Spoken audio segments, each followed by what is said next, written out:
नमस्कार। कोरोना के बीच में संसद का मानसून सत्र आज से शुरू हो गया है। इस बार के स्तर में कई बदलाव देखे गए हैं। इस बार संसद में प्रश्नकाल नहीं होगा और संसद में वही सांसद प्रवेश कर सकेंगे जिनकी कोरोना रिपोर्ट नेगेटिव होगी और नए ही सदस्यों को निजी विधेयक लाने की अनुमति दी गई है। हालांकि शून्यकाल होगा। सत्र से पहले सर्वदलीय बैठक भी नहीं हुई। 2 दशक में ऐसा पहली बार हुआ है जब सर्वदलीय बैठक नहीं हो रही है। और वहीं आज सदन का सत्र शुरू होने से पहले प्रधानमंत्री नरेंद्र मोदी ने लोगों को कोरोना से बचने की सलाह देते हुए सीमा पर तैनात देश के जवानों के साथ खड़े रहने का संकल्प किया।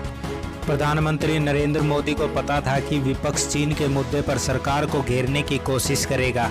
उससे पहले ही प्रधानमंत्री ने मास्टर स्ट्रोक खेलते हुए विपक्ष को बांधने की कोशिश की है।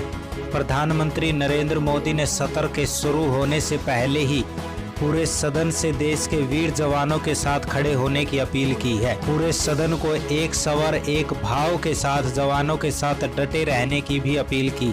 हम आपको बता दें कि कोरोना महामारी के बीच में संसद के मानसून सत्र की आज से शुरुआत हो रही है।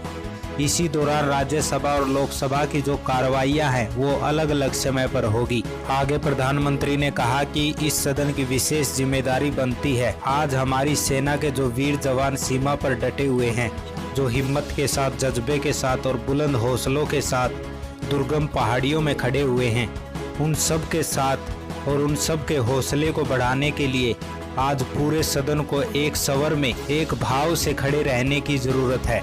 वहीं दूसरी तरफ विपक्ष ने संसद का सत्र शुरू होते ही सरकार पर हमला बोल दिया। लोकसभा में प्रश्नकाल खत्म करने पर कांग्रेस के सांसद अधीर रंजन ने कहा कि यह लोकतंत्र का गला घोटने की कोशिश की जा रही है। आगे उन्होंने कहा कि प्रश्नकाल संसद की कार्रवाई का अहम हिस्सा है।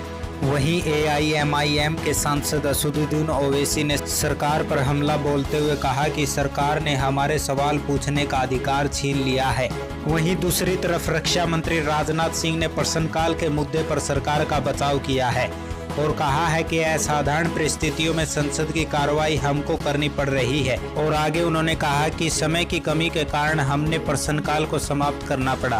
कोरोना के इस काल में अब संसद का स्तर धीरे धीरे गरमाने लगा है और अब विपक्ष सरकार पर हमला बोलने के लिए कोई भी मौका नहीं गंवाना चाहता। आज जिस प्रकार देश की स्थिति नाजुक बनी हुई है, हम सबको पता था कि संसद का स्तर शुरू होते ही विपक्ष सरकार पर हमला बोल देगा और वही हुआ। आज मानसून सत्र के पहले ही दिन विपक्ष ने सरकार पर हमला बोल दिया। ऐसी ही मजेदार खबरों को जानने के लिए My7 चैनल को सब्सक्राइब करें।